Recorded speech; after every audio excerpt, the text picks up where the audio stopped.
I'm going to be one of those annoying people. The many people were asking you Mayweather Pacquiao real quick, if that's cool. I got Floyd, but hopefully it's a good fight. You guys know. I know how you feel, but I want to. How do you see the fight going when you're there on fight night? How do you see? I can't see Manny doing anything but starting fast. Yeah. Like I can't see Manny coming out and being patient.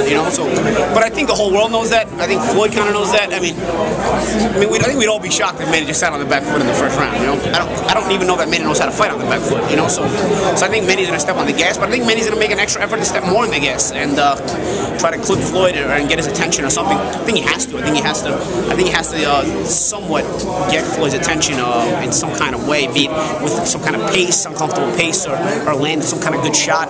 Something's got to be in Floyd's mind to not make, because if Floyd's relaxing 3-4 rounds and they're starting to get your timing, it's like I said on the CBS thing the other day, once he'll make you miss at first and not counter you as much because he's not comfortable with your timing yet. Once he's got you missing and countering you after a few rounds, he's comfortable countering those misses, you're done.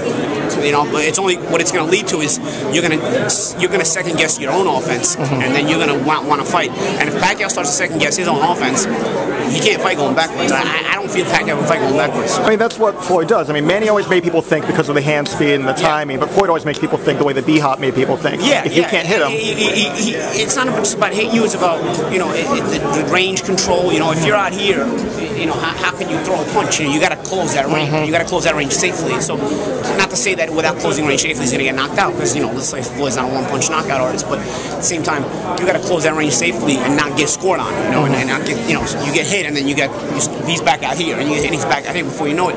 Are you second guessing your own offense, your own thinking process of let me jump back in, or are you now waiting like, oh man, how am I going to do this? How am I going to do this? How am I going to do this? Once you're thinking of how am I going to do this, Floyd's going to start taking the lead. He's going to start walking to you.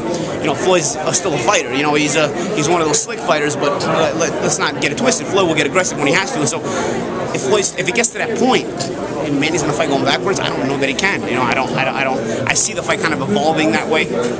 And Manny's also a physically smaller guy than many of Floyd's opponents, so I think Floyd can kind of take advantage of that. If he does get to the point of walking him down, because I think if the fight gets to the point of walking Manny down, Manny's in danger of being stopped. Manny has to avoid that. If the fight evolves from A to where I see it starting, where Manny's going to try to start really fast, all the way to Z, where it got to the point that he's been so shut down that Floyd's walking him down, it's really bad, but it's going to be in little steps, I think. And I don't necessarily think Floyd can walk him down the whole time, but if Manny allows Floyd to consistently walk him down at a certain point, it's going to be really bad. You've got your prediction. I make these predictions too. And a lot of times I want to be wrong because I want a more competitive fight. I want to be wrong because I think if this fight is great, boxing wins, man. We got so much cool stuff going on in boxing as far as network television and so many more dates and whatnot. So if this fight is kind of like, it's kind of hanging its hat on this fight though. This fight is still the core of everything. Everything off of it is kind of like a spider web, or just branching off of the center core. The center core is Floyd versus Manny. So you love to see a fight where people live up to the expectation. You love to see. That's why I'm making these comparisons. You love to see Leonard versus Hearns rather than De La Hoya versus Trinidad. Right. Because both fights going in were hugely hyped, but not all of them. They don't always live to the hype. So or even De La Hoya Mayweather. That was the fight to save boxing. They said, but it really wasn't. Yeah, exactly. It didn't give you the fireworks, although it was close. It didn't give you the fireworks. Yeah. You want more like a Hagler Hearns? I don't think you're gonna get a Hagler Hearns. No. It's not in the DNA of Floyd to fight that way. No. But not that I'm against it. I think that's a smart way to fight. But I think if you get at least a competitive fight in some way, shape, or form, we'll see. But it's going to be up to. I think it's really up to Manny if he's able to be intelligent in there. I know people can knock me all they want. I haven't seen Manny with an ability to think in there, an ability to make adjustments in there, an ability to. He wasn't even cutting off the ring against Chris Algieri. If this is a guy that is at this level and can't even think his way through something that simple, how's he going to think his way when he's actually getting hit? That's my fear for this fight. I look at certain fights as being instructive. I look at the Mosley fight where he was a little bit more closed off with his activity because he didn't know what was going to come back at him. Yeah. And then the Cotty fight, he threw a lot of punches, but those punches that caught him late hurt him. Yeah, of course. He was, but wait, when there's a guy not throwing as much at you and then kind of giving you a still target, it's like in the bag.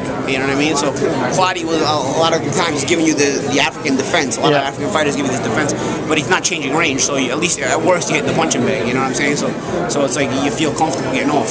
Floyd changes range, Floyd changes look. Floyd counters you off those different looks, and before you know it, you know, you're tender, you're second guessing yourself. So we'll see. Is there anything instructive in terms of watching Floyd that shows you, ways to beat him, like anything that Maidana did or Castillo did that you can apply to this? I think there's two ways that you can at least attempt. I don't know if they work, but you can at least attempt. So one of them is the Maidana way, the Castillo way, was being very physical, forcing your way inside, and being rough, rugged, but in a way where you're going to make Floyd uncomfortable, because there's guys that would try to be rugged and couldn't do it, like Hatton, you know what I mean? He still wasn't successful, you know?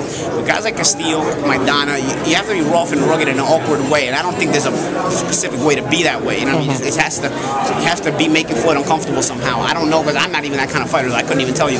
And then there's another way where I think the De La Hoya way method showed us of knowing how to use the jab and knowing when to follow with combinations and when not to follow it with combinations, you know? Knowing how to use the jab to keep him offset his pace and offset his rhythm, and also knowing, okay, it's also on this jab, I'm going to follow with the combination. A lot of times you're deciding literally in the instant you're throwing the jab. Sometimes you're throwing the jab and you say, I'm not going to follow with it on combination. You're throwing the jab and say, I'm going to follow with the combination. It's not something you decide before you throw the first jab. It's something that comes to your mind as you see what's going on, you know? And it takes a certain amount of intelligence on the fly to do that. First off, Manny never throws the jab on his own, you know? Rarely does he do that, you know? Rarely does he consistently do that. He throws him three. He throws him in three, and he throws him with left hands behind and everything else. So he doesn't have the patience or the mental wherewithal to do that. I don't know if he can do that now. And even if he tries to do that now, is he good enough for doing that? Because if you're going to do that, what you have to do is change range on change rhythm on the jab. If you're going to throw the jab on its own, you can't throw the same jab all the time, or it's going to get countered. So you're going to have to double it. You're going to have to feint with it. You're going to have to go up top and up bottom. Follow with combinations at times. Don't follow with combinations at times. Sometimes feint like you're throwing it and don't throw. You know, there's so many changes of rhythm you have to do. Can Manny do that? Can Manny do that in the next 3 months? And if he learns it in the next 3 months, is he going to be good enough at it? You mean weeks? Yeah, now it's weeks. Yeah, exactly. But I'm saying time to train for the fight.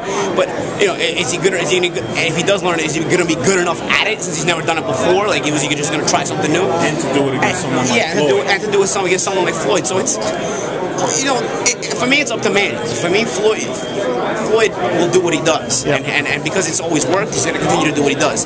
For me, it's up to Manny, and is he good enough to do any of these things? He's not a physical guy, so he's not going to be physical. He's just not physical. He's also not physically strong enough to handle Floyd because he's not the same size as Floyd. He's going to have to try that other approach, but I don't know that he's got the mental wherewithal, the mental patience, the mental intelligence to do that, especially on the fly against a guy like this. Because if it stops working, what happens if it stops working? You're going to get countered. So that means you abandon it right away. It's hard. It's really, really hard. It really is difficult.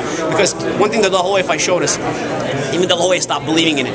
De La Hoya stopped believing in it, I believe, because he wasn't landing a lot of those jabs. But those jabs, what they were doing, they were offsetting Floyd. So even if they weren't landing, they were breaking up his rhythm and keeping Floyd from setting up his own rhythm. And I don't know if Oscar realized that on the fly. You know what I mean?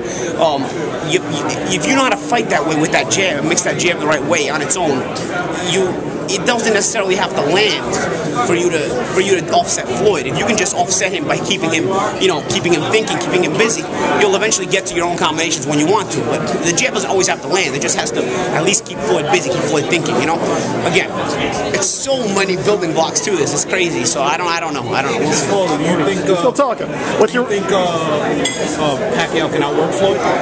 No, because I think he has to figure out how to control range in order to outwork him. I think Pacquiao, the tendency is for Pacquiao to throw a lot of punches and to be more workhorse than Floyd in the ring, but you can't do that if you can't control range. And on a smaller level, I make this comparison to people. When I fought Juan Diaz, people were saying, "Oh, how are you going to deal with Juan Diaz's activity? You can't punch, and Juan throws so many punches." Obviously, this is a smaller level, but if you control range on Juan, I ended up throwing more punches than Juan in both fights. You know, I fought him because you control range. A guy can't get off if he can't get into your range. So controlling range is very important. And on a bigger level, obviously, Manny and Floyd, the range control is very important in the fight. So Manny will want to throw all those punches, but can he find the range, the correct enough range to throw it? Again, for me, it's up to Manny. All of it is up to Manny. Floyd will do what he does. And because it's always worked, we're going to see that. It's up to Manny. Thank you, Paulie.